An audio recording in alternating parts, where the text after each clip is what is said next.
KPU Kota Probolinggo rilis penetapan pasangan calon wali kota dan wakil wali kota Pilkada 2024. Suara Bayuangga News Probolinggo, Komisi Pemilihan Umum, KPU, Kota Probolinggo merilis penetapan 4 pasangan calon, paslon, wali kota dan wakil wali kota yang telah mendaftar untuk berkontestasi di Pilkada serentak tahun 2024 di Kota Probolinggo, Minggu, tanggal 22 September tahun 2024. Ketua KPU Radvan Faisal mengatakan bahwa sesuai peraturan KPU juga keputusan teknis pencalonan pilkada maka hari ini tanggal 22 September adalah tahapan penetapan paslon calon wali kota dan wakil wali kota dalam hal ini Kota Probolinggo. Keputusan tersebut pada intinya berisi keputusan penetapan daftar nama pasangan calon peserta pemilihan wali kota dan wakil wali kota tahun 2024. Nama-nama peserta yang ditetapkan adalah yang pertama Aminuddin dan Ina Dwi Lestari yang diusulkan oleh Partai Nasdem dan Gerindra. Kemudian yang kedua Fernanda Zulkarnain dan Abdullah Zabut yang diusulkan oleh Partai Golongan Karya. Kemudian yang ketiga Hadis Zainal Abidin dan Zainal Arifin yang diusulkan oleh Partai Kebangkitan Bangsa, Partai Keadilan Sejahtera, Partai Persatuan Pembangunan. Kemudian yang keempat Sri Setio Pertiwi dan Muhammad Rahmanuddin yang diusulkan oleh Partai Demokrasi Indonesia Perjuangan. Ketua KPU Radvan juga menjelaskan 4 paslon yang telah ditetapkan ini sebelumnya telah melalui serangkaian tahapan mulai pendaftaran, penelitian berkas administrasi, kemudian perbaikan, serta masukan dan tanggapan masyarakat. Kru Suara Bayuangga News Indonesia mengabarkan dari Kota Probolinggo, Jawa Timur. Probolinggo, Pak Sekretaris, KPU Kasbot dan rekan-rekan staf, serta yang kami banggakan rekan-rekan media se-Kota Probolinggo. Seperti halnya timeline berkaitan dengan pencalonan wali kota dan wakil wali kota Probolinggo, tentu saja yang pertama merujuk kepada PKPU 2 tahun 2024 tentang program tahapan dan jadwal penyelenggaraan pilkada, kemudian PKPU 8 yang diperbarui di PKPU 10 tahun 2024 berkaitan dengan pencalonan kepala daerah, tentu saja diantaranya adalah wali kota dan wakil wali kota, konteks ini adalah wali kota dan wakil wali kota Probolinggo, serta ketentuan lain diantaranya keputusan 1229 terkait dengan pedoman teknis pencalonan. Maka hari ini tanggal 22 September tahun 2024 adalah tahapan penetapan pasangan calon wali kota dan wakil wali kota Probolinggo tahun 2024. Seperti kita ketahui bersama dalam proses pendaftaran kemarin dari tanggal 27 sampai 29 itu ada 4 pasangan calon yang kemudian mendaftar ke kantor KPU Kota Probolinggo. Pendaftar pertama yaitu Aminuddin dan Ina Dwi Lestari, kemudian dilanjutkan oleh Fernanda Zulkarnain dan Abdullah Zabut, kemudian Hadis Zainal Abidin dan Zainal Arifin, dan terakhir Sri Setio Pertiwi dengan Muhammad Rahman. Setelah proses pendaftaran kami lakukan penelitian berkas administrasi, termasuk juga tahapan selanjutnya yakni perbaikan, dan dilanjutkan dengan tahapan masukan dan tanggapan masyarakat. Dalam masukan dan tanggapan masyarakat, tidak ada masukan dan tanggapan masyarakat yang kami terima dalam di tahapan itu, begitu. Jadi tidak ada masukan dan tanggapan masyarakat yang kita terima, baik yang dikirimkan melalui aplikasi, diantaranya adalah email, termasuk yang datang ke kantor KPU Kota Probolinggo itu tidak ada. Dan kemudian setelah tadi, akhirnya pada tanggal 22 atau hari ini, kami lakukan rapat pleno penetapan pasangan calon wali kota dan wakil wali kota Probolinggo bersama seluruh komisioner yang hadir lengkap. Kemudian ada Pak Sekretaris dan rekan-rekan Kasubag serta staf KPU Kota Probolinggo. Maka kami putuskan melalui keputusan KPU Kota Probolinggo nomor 240 tahun 2024 tentang penetapan pasangan calon peserta pemilihan wali kota dan wakil wali kota Probolinggo tahun 2024 yang menyebutkan diantaranya di atasnya adalah konsideran memutuskan keputusan Ketua Komisi Pemilihan Umum Kota Probolinggo tentang penetapan pasangan calon peserta pemilihan wali kota dan wakil wali kota Probolinggo tahun 2024 yang ditetapkan pada tanggal 22 September tahun 2024, menetapkan daftar nama pasangan calon peserta pemilihan wali kota dan wakil wali kota Probolinggo tahun 2024. Nama pasangan calon wali kota dan wakil wali kota yang ditetapkan yang pertama adalah Dr. Haji Aminuddin SPOG-K dan Ina Dwi Lestari SAPMM yang diusulkan oleh partai politik atau gabungan partai politik yakni Partai Nasdem dan Partai Gerakan Indonesia Raya. Kemudian yang kedua Fernanda Zulkarnain dan Abdullah Zabud yang diusulkan Partai Golongan Karya. Yang ketiga, Dr. Hadi Zainal Abidin SPD MHP dan Zainal Arifin yang diusulkan Partai Kebangkitan Bangsa, Partai Keadilan Sejahtera dan Partai Persatuan Pembangunan. Dan yang keempat, Sri Setio Pertiwi dan Muhammad Rahman Sawaludin yang diusulkan Partai Demokrasi Indonesia Perjuangan. Dengan demikian, ada 4 pasangan calon wali kota dan wakil wali kota untuk pemilihan wali kota dan wakil wali kota Probolinggo tahun 2024. Ditetapkan di Kota Probolinggo tanggal 22 September 2024 Ketua Komisi Pemilihan Umum Kota Probolinggo Radvan Faisal. Jadi berdasarkan keputusan 240 untuk pemilihan wali kota dan wakil wali kota Probolinggo pada tahun 2024 ada 4 pasangan calon. 4 pasangan calon ini yang kemudian bisa melanjutkan ke tahapan berikutnya, yakni besok di tanggal 23 September tahun 2024, yakni pengundian nomor urut. Dengan demikian, pasca pengundian nomor urut, 4 pasangan calon ini sudah memiliki nomor urut dan bisa melanjutkan ke tahapan berikutnya, yakni tahapan kampanye yang dimulai pada tanggal 25 September sampai nanti tanggal 23 November tahun 2024. Nah, itu yang bisa kami sampaikan dalam kesempatan kali ini. Barangkali ada pertanyaan dari rekan-rekan wartawan, kami persilahkan. Sebelum itu, kami berikan kesempatan barangkali dari rekan-rekan komisioner ada yang ingin disampaikan.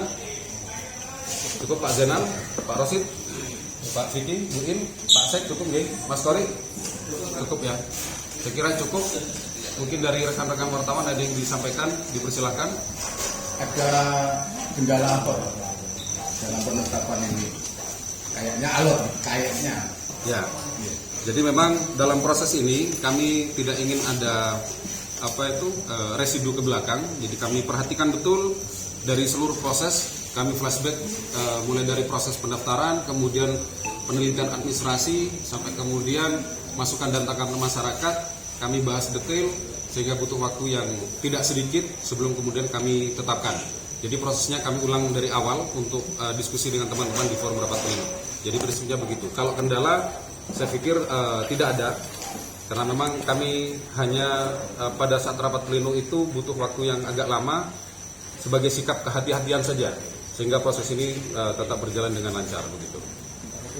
Sempat ada obrolan di antara teman-teman soal surat pengunduran diri dari Ketua DPRD. Ya itu Ya. Itu bagaimana?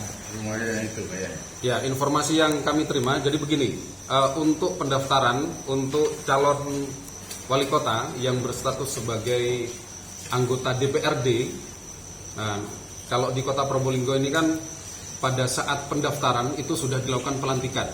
Pendaftaran itu dilakukan tanggal 27 September, sementara pelantikan untuk DPRD Kota Probolinggo periode 2024-2029 dilaksanakan pada tanggal 24. Jadi statusnya sudah sebagai anggota DPRD Kota Probolinggo. Jadi sesuai dengan PKPU 8 yang diperbarui di PKPU 10, jadi anggota DPRD yang mencalonkan diri sebagai wali kota atau wakil wali kota sudah harus menyerahkan surat pengunduran diri kepada KPU, gitu. Jadi untuk surat pengunduran diri itu kemudian ditindaklanjuti dari yang bersangkutan. Kalau sesuai dengan PP 12 tahun 2018 itu formalnya diajukan dari yang bersangkutan kepada partai politik kepada pimpinan DPRD untuk kemudian dilanjutkan pada proses selanjutnya. Jadi berkas yang kami terima itu sudah secara legalitas bisa dipertanggungjawabkan bahwa salah satu calon, dalam hal ini Fernanda Zulkarnain, sudah mengajukan surat pengunduran diri sebagai anggota DPRD. Begitu. Berarti resmi calon, Pak?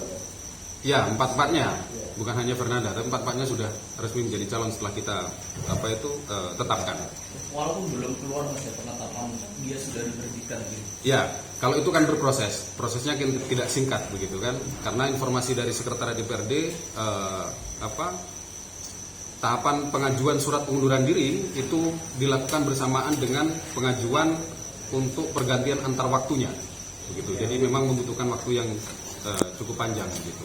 Nah, kami yang penting yang bersangkutan sudah mengajukan surat pengunduran diri bermaterai, yang itu pada tanggal 20 kemarin ya, itu sudah ada notifikasi dari Sekretariat DPRD bahwa surat pengajuan pengunduran diri dari Fernanda Zulkarnain itu sudah ditindaklanjuti. Siap. Begitu. Mas, bagaimana kalau misalnya ternyata ini kan masih proses pengajuan pengunduran diri. Nah, ternyata tidak diterima proses pengajuan diri, artinya masih bisa diberikan. Nah, apakah nanti dalam prosesnya diberhentikan sebagai calon? Karena kan sudah ditetapkan sebagai calon, atau bagaimana? Sejauh ini saya tidak pernah mendengar ada jurisprudensi semacam itu. Jadi surat sudah mengajukan pengunduran diri kemudian tidak diterima. Karena ini menjadi hak dan kewenangan dari yang bersangkutan dan partai politik yang partai politik yang bersangkutan. Begitu. Tetapi kalau persyaratan tersebut itu molor sampai sehabis pemilu saja, gimana? Itu bukan menjadi domain kami. Itu menjadi domain lembaga yang berwenang, yang lain. Pak, begitu. Dilihatkan gitu Pak. Oke. Jadi ini surat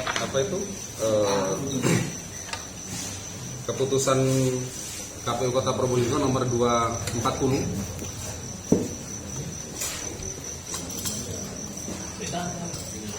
yang menjadi dasar penetapan calon wali kota dan wakil wali kota Probolinggo.